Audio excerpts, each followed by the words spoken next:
సమయంలో యోహాను సువార్తలో నుండి మొదటి అధ్యాయము 6వ వచనాన్ని చదువుకుందాం. దేవుని యొద్ద నుండి పంపబడిన ఒక మనుష్యుడు ఉండెను, అతని పేరు యోహాను. దేవునికి స్తోత్రం. హల్లెలూయా. మన ప్రభువును రక్షకుడును మనల్ని ప్రేమించి మన కోసం తన ప్రాణాన్ని అర్పించినటువంటి, మనల్ని పరిశుద్ధాత్మ శక్తితో నడిపిస్తున్నటువంటి యేసుక్రీస్తు నామములో మీ అందరికీ ప్రత్యేకమైన వందనాలు తెలియజేస్తున్నాను. రండి, మనం దేవుని వాక్యాన్ని విందాం. దేవుని వాక్యం వినేటువంటి సమయం ఇది, అమూల్యమైన సమయం. డిస్టర్బ్ కావద్దు. వాక్యం విననీయకుండా అపవాది ప్రయత్నం చేస్తాడు. వాక్యం వినే టయానికి ఎవరో ఒకరు రావడమో లేదా ఏదో కాల్ రావడమో ఇలా ఇటువంటి జరగడం వల్ల మనం దేవుని వాక్యాన్ని వినలేకపోతున్నాం. అక్కడక్కడ మందిరానికి ఎందుకు రాలేదమ్మా అంటే, మేమంతా బయలుదేరాం సార్, బయట ఇది బైబిల్ తీసుకొని బయటకు వస్తున్నాం, బంధువులు వచ్చేసారండి, చుట్టాలు వచ్చేసారండి, ఇంకేం చేద్దాం సార్ అంటే, చుట్టాలు నీ అపవాది పంపించాడనో లేదా నేను అటువంటి వ్యాఖ్యానం చేయను. కానీ అటువంటి సమయంలో కూడా సరే అమ్మ కూర్చోండి, లేకపోతే మీరు మందిరానికి రండి, మేము వెళ్తున్నాం, ఆరాధన చేయాలి, వారానికి ఒకసారి కదా అనేటువంటి గ్రహింపుతో వాళ్ళని కన్విన్స్ చేసి లేదా వాళ్ళకి అవసరమైన సిద్ధపరిచి కొద్దిగా 10 నిమిషాలు లేట్ అయినా దేవుని మందిరానికి వెళ్ళి ఆరాధించి వస్తే అది ఎంతో గొప్పగా ఉంటుంది. దేవుని స్తోత్రం. దేవుని డిస్టర్బ్ కావద్దు. సాతానుడు వాక్యం మీ చెవులో పడకుండా, మీ చెవిలో పడిన వాక్యము మీ తలలోకి వెళ్ళి లేకపోతే మీ హృదయంలోకి వస్తుంది కనుక అలా జరగకుండా, ఒకళ్ళ దేవుని వాక్యం మీ హృదయంలోకి వచ్చిందనుకోండి మీ జీవితాన్ని మారుస్తుంది. అలా మీ జీవితం మార్చబడకుండా ఉండాలి అనేది అపవాది యొక్క ప్రయత్నం. ఈ అక్షయమైనటువంటి బీజం మీలో పడితే, మనలో పడింది ఇంకనూ పడాలి, మనం ఫలిస్తాం. కాబట్టి ఈ విషయాలన్నీ దయచేసి జ్ఞాపకం చేసుకోండి. ఈ సమయంలో మనం గత ఎపిసోడ్లో యోహాను సువార్త 1వ అధ్యాయము 4, 5 వచనాలు ఆలోచించాం. ఈ ఎపిసోడ్లో మనం యోహాను సువార్త 1వ అధ్యాయము 6వ వచనాన్ని మనం ధ్యానించుకుందాం. Gospel according to John 1st chapter verse 6. దేవుని యొద్ద నుండి పంపబడిన ఒక మనుషుడు ఉండెను, అతని పేరు యోహాను. There was a man who was sent by God, whose name was John. దేవుని యొద్ద నుండి పంపబడ్డాడు. యోహాను దేవుని యొద్ద ఉన్నాడని కాదు, యోహాను అరణ్యములో ఉన్నాడని చెప్తుంటే మళ్ళీ దేవుని యొద్ద అరణ్యము నుండి పంపబడిన మనుషుడు అని కాదు. దేవుని యొద్ద నుంచి ఆయన ఎక్కడో ఉన్నాడు, ఎక్కడో ఉన్నప్పటికీ కూడా దేవుని ద్వారా పంపబడిన మనిషి. He was sent through God. తనంతట తాను వచ్చినవాడు కాదు యోహాను. వాళ్ళ నాన్న పంపితే వచ్చినవాడు కాదు, ఎవరో పంపితే వచ్చినవాడు కాదు. స్పష్టంగా పంపింది ఎవరు అని అడిగితే, నువ్వు ఎవరివని అడగడానికి వచ్చారు, నిన్ను ఎవరిని పంపారు అని అడగలేదు వాళ్ళు. పరిచర్యలోంచి కొంతమంది పంపబడ్డారు, యోహాన్ క్వశ్చన్ చేయడానికి వచ్చారు కదా, వాళ్ళు నిన్ను ఎవరు పంపారు అని అడగడం లేదు. ఒకవేళ నిన్ను ఎవరు పంపారు అంటే నన్ను దేవుడు పంపాడు అని యోహాన్ చెప్పచ్చు. నేను చదువుతున్నాను 1వ అధ్యాయము 6వ వచనం. Suddenly a man appeared who was sent from God, a messenger named John. దేవుని స్తోత్రం. సడన్లీ ఏ మ్యాన్ అపియర్, అకస్మాత్తుగా ఒక మనిషి ప్రత్యక్షమయ్యాడు. దేవుని యొద్ద నుంచి పంపబడిన మనిషి ప్రత్యక్షమయ్యాడు. చూడండి, ట్రాన్స్లేషన్ చూడండి. అకస్మాత్తుగా ఒక మనిషి ప్రత్యక్షమయ్యాడు దేవుని దగ్గర నుంచి పంపబడి. అకస్మాత్తుగా దేవుని యొద్ద నుంచి పంపబడిన మనిషి ప్రత్యక్షమయ్యాడు. అతని పేరు, ఆ సందేశకుని పేరు యోహాను. వాస్తవంగా చెప్పాలంటే వాళ్ళ నాన్నగారు పంపితే, సీనియర్ యాజకుడు పంపితే వచ్చినటువంటి ఒక మనిషి ఉన్నాడు, ఆ మనిషి పేరు జకరియా గారు పంపిస్తే వచ్చినటువంటి వ్యక్తి ఉన్నాడు, ఆయన పేరు యోహాను అని రావాల్సింది. జకరియా పంపింది కాదు, ఎలిజబెత్ ఆత్మపూర్ణురాలైనటువంటి తల్లి అయినటువంటి ఎలిజబెత్ పంపించిన మనిషి కాదు ఈయన. దేవుడు పంపిస్తే వచ్చినట్టు మనిషి. దేవుని స్తోత్రం. హల్లెలూయా. మనిషి దేవుని చేత పంపబడాలి. దేవుడు తనను తాను పంపించుకోడు. దేవుడు తన కుమారుని లోకాన్ని పంపించాడు. మనిషి మరొక మనిషిని కూడా పంపిస్తాడు. దేవుడు తన కుమారుని లోకానికి పంపించాడు, అది గొప్ప సంగతి. కానీ అదే సమయంలో దేవుడు తన సేవకుణ్ణి, తన దాసుణ్ణి, తన కుమారునికి భౌతికమైనటువంటి రిలేషన్ కలిగినటువంటి, భౌతికమైన బంధుత్వం కలిగినటువంటి వీటన్నిటిని ఆధారంగా చేసుకుని పంపబడలేదు, కానీ ఆయన పంపబడ్డాడు. అలాగని అరణ్యములో ఉన్నాడు కాబట్టి ఆయన ఆత్మీయ అనుభవాన్ని బట్టి పంపబడ్డారు అని వ్యాఖ్యానించడానికి వీల్లేదు. ఎందుకు పంపబడ్డాడో మనకు తెలియదు, ఎందుకు యోహాను పంపబడ్డాడో మనకు తెలియదు. ఉన్నాయి, ఉద్దేశాలు ఉన్నాయి. ఏ కారణాన్ని బట్టి పంపాడు, ఆయనలో ఏ క్వాలిటీని చూసి పంపాడో మనకు తెలియదు. క్వాలిటీని చూసి కాదు, కృపను బట్టి పంపాడు. నువ్వు పంపబడ్డావు అంటే నేను ప్రసంగించగలిగిన టాలెంట్ ఉందని, అందుకని దేవుడు పంపించాడండి. నా దగ్గర డబ్బులు ఉన్నాయండి, దేవుడు పంపించాడండి. నాకు వాక్చాతుర్యం ఉందండి, అందుకని దేవుడు పంపించాడండి. నాకు జ్ఞానం, నో, వీటన్నిటి వల్ల కాదు. దేవుడిని పంపించాడంటే he sent you by his grace. నన్ను పంపాడంటే దేవుని కృప, మిమ్మల్ని పంపాడంటే దేవుని కృప. అంతవరకే కానీ కృషి వలన ఎవరు పంపబడడం లేదు, కృప వలనే పంపబడుతున్నారు. కృషి వలన కాదు, కృప, గాడ్స్ గ్రేస్. దేవుని స్తోత్రం, హల్లెలూయా. దేవుని యొద్ద నుంచి పంపబడిన వాడుక భాషలో కూడా మనం చదివితే వెలుగు చీకట్లో వెలుగుతుంది, ఎస్, కానీ చీకటి దాన్ని అర్థం చేసుకోలేదు. ఎస్, దేవుడు ఒక వ్యక్తిని పంపాడు. దేవుడు ఒక వ్యక్తిని పంపాడు, అతని పేరు యోహాను. అతని పేరు, దేవుడు ఒక వ్యక్తిని పంపాడు. God sent a man. ఒక మనిషిని, ఒక మనిషి, ఒక దేవదూత లాంటి వాణ్ణి అని కాదు, అనగా ఒక మట్టి మనిషిని, ఒక మామూలు మనిషిని, ఒక సాధారణమైన మనిషిని, ఒక బలహీనతలు కలిగిన మనిషిని, మన వంటి స్వభావం కలిగిన మనిషిని పంపాడు. దేవుని స్తోత్రం. దేవుడు పంపించాడు దేవుని గురించి చెప్పడానికి, వెలుగైన దేవుని గురించి చెప్పడానికి, దేవుని కుమారుని గురించి చెప్పడానికి పంపాడు దేవుడు ఒక మనిషిని. మలాకీ గ్రంథము 3వ అధ్యాయము 1వ వచనంలో ఆ మాటను ఆధారంగా చేసుకుని సడన్లీ ఎ మ్యాన్ అపియర్డ్. అరణ్యములో అరుస్తున్నవాడు అరణ్యంలో అరుస్తూ ఉంటాడేమో అనుకున్నారు, కానీ అరణ్యాన్ని ఆనుకొని ఉన్నటువంటి యోర్దాను నది దగ్గరికి వచ్చి ఇప్పుడు అరవడం ఆరంభించాడు. మారు మనసు పొందండి అని అరణ్యములో అరిచిన వాడు సర్ప సంతానమా అని ఆ స్రవంతి దగ్గరికి వచ్చి మాట్లాడడం, అరవడం ఆరంభించాడు. దేవుని స్తోత్రం, హల్లెలూయా. ఎక్కడైనా కానీ ఆ మనిషి అరుస్తూనే ఉన్నాడు. గెరాసేను దేశములో ఒకడు అరుస్తున్నాడు. అరుపు లాంటిది కాదు ఈ అరుపు. వాడు దురాత్మ ప్రేరణకు గురయ్యి దురాత్మ చేత నింపబడి వాడు అరిచాడు. ఈయన దేవుని ఆత్మ చేత నింపబడి అరిచాడు. తల్లి గర్భములో ఉన్నప్పటి నుంచి ఈయన ఏదో అలజడి సృష్టించేవాడిగా ఉన్నాడు.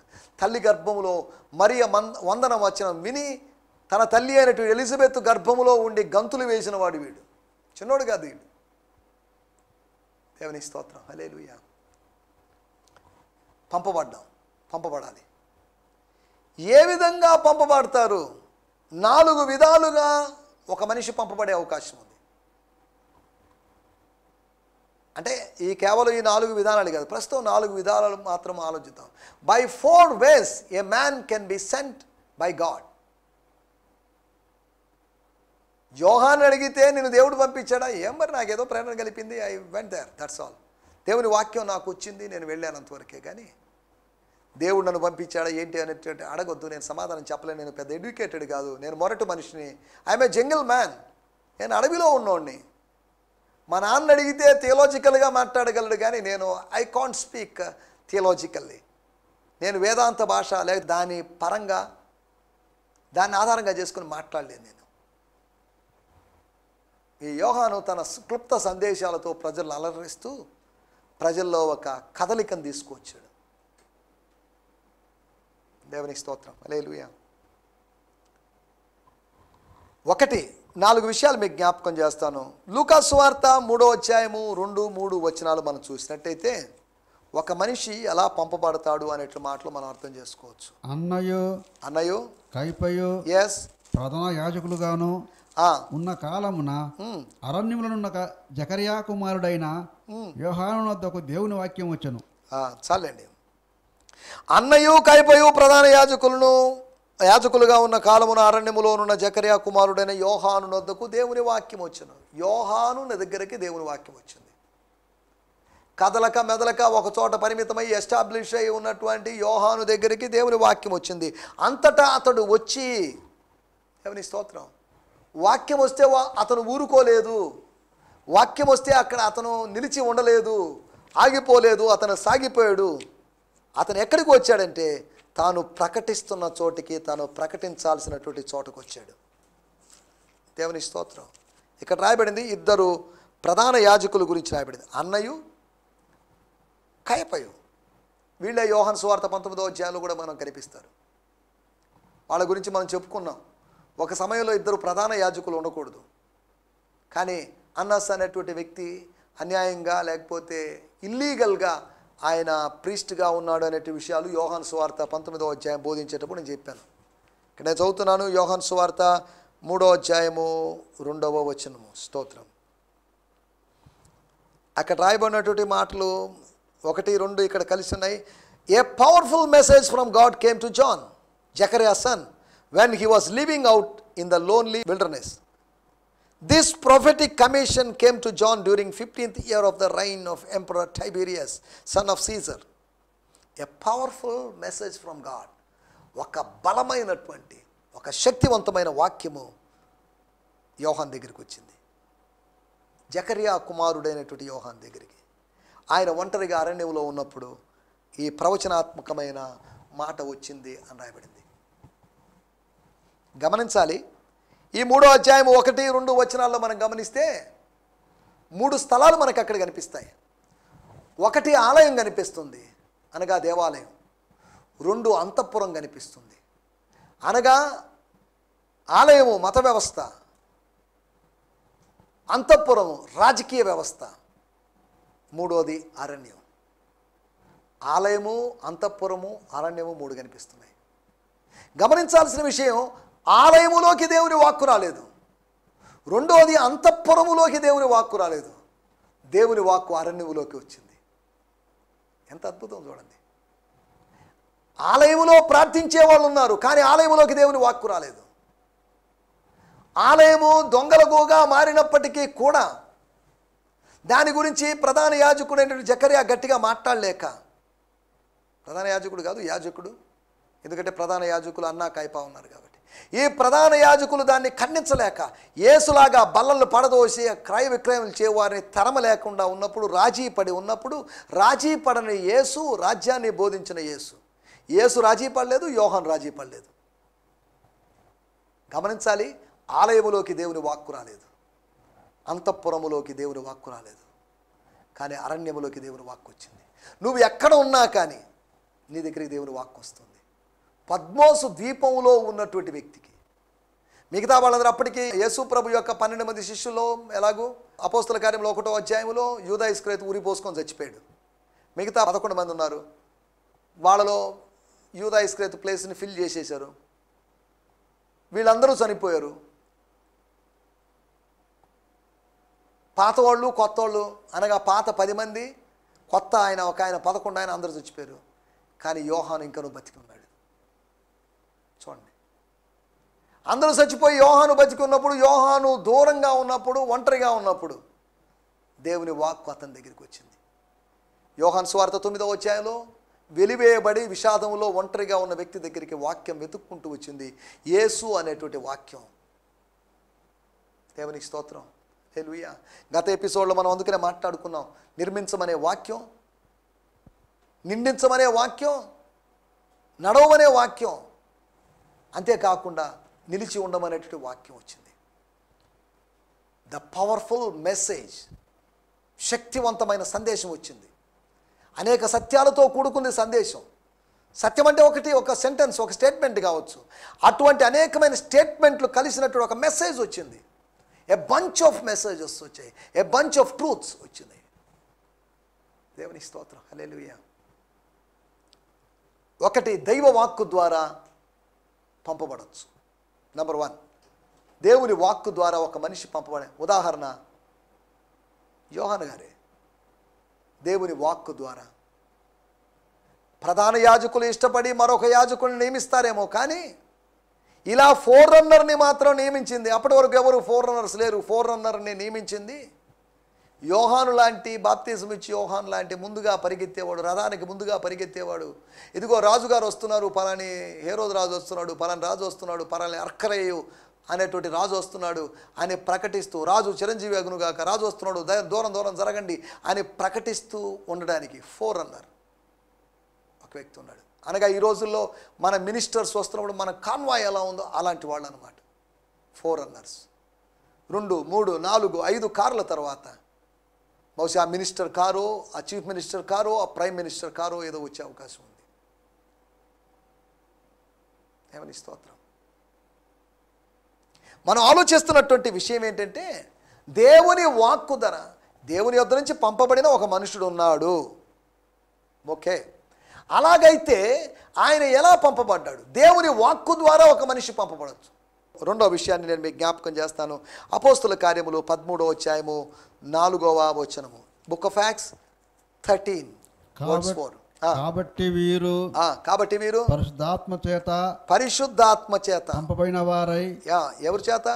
పరిశుద్ధాత్మ చేత పంపబడిన వారై సెలూకయకు వచ్చి అక్కడ నుండి ఓడ ఎక్కి కుప్రకు వెళ్ళిరి. దేవుని స్తోత్రం. హల్లెలూయా. ఇక్కడ చదువుతున్నాను. So Saul and Barnabas and their assistant Mark, known as John, were directed by Holy Spirit to go to Seleucia, and from there they sailed to Cyprus. When they arrived at Salamis, they went to the synagogues and declared the word of God. దేవుని స్తోత్రం. ఇది 4-5 వచనాలు కలిసి ఉన్నాయి. 3వ వచనం కూడా మనం గమనిస్తే, so after they had fasted and prayed they laid hands on them and sent them off. అంతటా వారు ఉపవాసం ఉండి ప్రార్థన చేసి వారి మీద చేతులుంచి వారిని పంపిరి. మిషనరీ వర్క్ కోసం, ఫస్ట్ మిషనరీ జర్నీ కోసం వారిని పంపారు. మొదటి మిషనరీ యాత్ర కోసం పంపించారు. మన పాయింట్, దేవుని యొద్ద నుంచి పంపబడిన మనుషుడు దేవుడు ఎలా పంపుతాడు? ఒకటి తన వాక్కు ద్వారా పంపిస్తాడు, రెండవది తన సేవకుల ద్వారా పంపిస్తాడు. ఇదే 4వ వచనంలో మనం చదువుకున్నాం. తన సేవకుల ద్వారా, తన ఆత్మ ద్వారా. ఒకటి, he sends through his word, he sends through his servants, he sends through his spirit. 3వ విషయాన్ని కూడా నేను మీకు జ్ఞాపకం చేస్తాను. అపోస్తుల కార్యములు 13వ అధ్యాయము 46వ వచనం. అప్పుడు పౌలును బర్నబాయు ధైర్యముతో ఇట్లా అన్నారు. పిరికోళ్ళు కాదు వాళ్ళు, పౌలు బర్నబాలు. దేవుని వాక్యము మొదట మీకు చెప్పుట అవశ్యకమే, అయినను మీరు దాన్ని త్రోసివేసి మిమ్మును మీరే నిత్య జీవానికి అపాత్రులుగా ఎంచుకొనుచున్నారు. కనుక ఇదిగో మేము అన్యజనుల దగ్గరికి వెళ్తున్నాము. దేవునికి స్తోత్రం. హల్లెలూయా. ఇక్కడ రాయబడిన మాటలు నేను చదువుతున్నాను. Yet Paul and Barnabas did not back down. Filled with courage, they boldly replied, "We were compelled to bring God's message first to Jews. But seeing you have rejected the message and refused to embrace eternal life, we will focus instead of the nations and of it. This will fulfill what the Lord has." Right. దేవుని స్తోత్రం. ఇక్కడ గమనించాలి. ఇక్కడంతా మీ పైన వచనాల్లో కూడా పౌలు బర్నబాలు యాంటియోక్ అనేటువంటి ప్రదేశంలో ఉన్నారు. అంతియోకయ అనేటువంటి ప్రదేశంలో ఉన్నారు. ఈ అంతియోకయ ప్రదేశంలో ప్రజలు వాళ్ళని అంగీకరించలేదు. 44వ వచనంలో మరుసటి విశ్రాంతి దినము దాదాపు ఆ పట్టణమంతా అని రాయబడింది. ఆ పట్టణమంతా అక్కడికి వచ్చారు. తర్వాత రాయబడింది 51వ వచనం, ఈకోనియాకు వచ్చారు. యాంటియోక్ నుంచి ఈకోనియాకి జరిగిన జర్నీ ఎలా జరిగిందంటే, వాళ్ళు అక్కడే యాంటియోక్లో ఉన్నారనుకున్నారు, కానీ ఈకోనియాకి ఎందుకు వచ్చారు అంటే, ప్రజలు people did not receive the word of God. ప్రజలు దేవుని వాక్యం మాకెందుకండి చెప్పేది, మేము చిన్నప్పటి నుంచి వింటున్నామండి, సండే స్కూల్ అప్పటి నుంచి వింటున్నాం, మాలోనే మార్కులు, జాన్లు, జోసఫ్లు, మార్తమ్ములు, మరియములు ఉన్నారు కదా, ఏదో సుబ్బారావులకు, వెంకటరావులకు, పుల్లారావులకు వాళ్ళకి చెప్పండి, మాకెందుకండి అన్న విధంగా త్రోసివేశారు. సరే, వాళ్ళ దగ్గరికి వెళ్తే వాళ్ళనే మాట, మాకెందుకే మీరు చెప్పండి, మీ వాక్యాలు మాకెందుకు, మీ మారనటుడి మరియమ్మలకి, మారని జోసఫ్లకి వాళ్ళకి చెప్పండి అని వాళ్ళు అంటారు. వీళ్ళకి వెళ్తే వాళ్ళకి చెప్పని, వాళ్ళకి వెళ్తే వీళ్ళకే చెప్పని అంటున్నారు. యూదుల దగ్గరికి వెళ్తే అన్ని జనుల దగ్గరికి వెళ్ళాలనుకున్నారు, అన్ని జనులైతే యూదులకే చెప్పండి అని అనలేదు. అనగా అననుకూల పరిస్థితుల ద్వారా, దేవుడు అనుమతించినటువంటి అననుకూల పరిస్థితుల ద్వారా దేవుడు పంపిస్తాడు. సరే, తమ వస్త్రాలు కొన దూరి దిలిపేసి, సరే ఓకే బాయ్ అండి, మీరు వ్యతిరేకిస్తున్నారు, మీరు అడ్డ క్వశ్చన్లు వేస్తున్నారు, అడ్డదిడ్డంగా మాట్లాడుతున్నారు, మీకు వాక్యం అంటే ఇష్టం లేనట్టుగా ఉంది, సరే బాయ్, సెలవు, మాకేం వాక్యం మీ మధ్యలో చెప్పాలి, మీ చేత హింసలకు గురి అయిపోయి మీకు వాక్యం ప్రకటించాలని మాకేం లేదు, మేము వెళ్తున్నామని చెప్పేసి వాళ్ళు వెళ్ళిపోయిన సందర్భాన్ని మనం చూస్తున్నాం. మన స్ట్రాటజీ మారాలి, మన వ్యూహం మారాలి. స్వీకరించే వాళ్ళు ఉంటేనే ఉండాలని కాదు, స్వీకరించే వాళ్ళు లేకపోయినా మనం ఉండొచ్చు, కానీ దేవుడు చెప్పిన సమయానికి మనం గుడ్ బై చెప్పి వెళ్ళాలి. స్వీకరించే వాళ్ళు లేరు, అక్కడ ఏం చేస్తావు? స్వీకరించే వాళ్ళు ఎక్కడున్నారో వెతకాలి. ఇద్దరు ముగ్గురు పెట్టుకొని కూర్చోకూడదు. నువ్వు అనేక మంది కోసం వెతకాలి. అనేక మంది నశించిపోతుంటే ఇద్దరిని కూర్చొని వీళ్ళు జాలే దేవుడే నాకు వెళ్ళని ఇచ్చాడు అనుకోవడం, అది మోసపూరితమైన విధానం. Go to many people. స్థానిక సంఘానికే పరిమితమైన చెప్పలేదు దేవుడు, సర్వలోకానికి వెళ్ళమన్నాడు. Go to the world, entire world. దేవునికి స్తోత్రం. మనం ఆలోచిస్తున్నట్టు విషయాలు, ఒకటి దేవుని వాక్కు ద్వారా పంపబడతారు, రెండోది దేవుని సేవకుల ద్వారా, దేవుని ఆత్మ ద్వారా పంపబడతారు, మూడోది వచ్చేసి దేవుడు అనుమతించినటువంటి అననుకూల పరిస్థితుల ద్వారా ప్రజలు పంపబడతారు. అనగా మిషనరీస్ పంపబడతారు, ఎవాంజలిస్టులు పంపబడతారు. తర్వాత నాలుగో విషయం చెప్పి నేను ముగించేస్తాను. అపోస్తల కార్యములు 16వ అధ్యాయము 9, 10 వచనాల్లో మనం గమనించినట్లయితే, అప్పుడు మాసిదోనియా దేశస్థుడు ఒకడు నిలిచి నీవు మాసిదోనియాకు వచ్చి మాకు సహాయం చేయమని వేడుకొనుచున్నట్టు రాత్రి వేళ పౌలునకు దర్శనము కలిగెను. అతనికి ఆ దర్శనం కలిగినప్పుడు వారికి సువార్త ప్రకటించుటకు దేవుడు మమ్మల్ని పిలిచినాడని మేము నిశ్చయించుకొని వెంటనే మాసిదోనియాకు బయలుదేరుటకు యత్నం చేసితిమి. While staying there, Paul experienced a supernatural aesthetic vision during the night. A man from Macedonia appeared before him, pleading with him, "You must come across the sea to Macedonia and help us." After Paul had this vision, we immediately prepared to cross over to Macedonia, convinced that God himself was calling us to go to preach the wonderful news of the gospel to them. Macedonia వారికి సువార్త ప్రకటించాలి. దేవుని స్తోత్రం. ఇంచుమించు borders దాటి, Asia ఖండపు borders దాటి ఇక యూరోప్కు రావాలి అని మెల్లగా యూరోప్లోకి ఆక్రమణ, దురాక్రమణ కాదు, అది సదాక్రమణ చేస్తున్నారు. దేవునికి స్తోత్రం. హల్లెలూయా. తర్వాత 16వ అధ్యాయంలో లూదియా రక్షించబడ్డం ద్వారా ద్వారాలు తెరవబడ్డాయనే సంగతి మనం అర్థం చేసుకోగలం. దేవునికి స్తోత్రం. నాలుగో విషయం, దైవ దర్శనము ద్వారా, through a vision, through the word God will send you. వాక్యము ద్వారా దేవుడిని పంపిస్తాడు. రెండవది through his servants and through his spirit, ఆయన సేవకుల ద్వారా, ఆయన ఆత్మ ద్వారా. మూడవది through unfavourable conditions, situations, God allowed situations. దేవుడు అనుమతించినటువంటి అననుకూల పరిస్థితుల ద్వారా దేవుడు పంపుతాడు. నాలుగో విషయం, దేవుడు దర్శనం ద్వారా పంపిస్తాడు, త్రూ ఏ విజన్.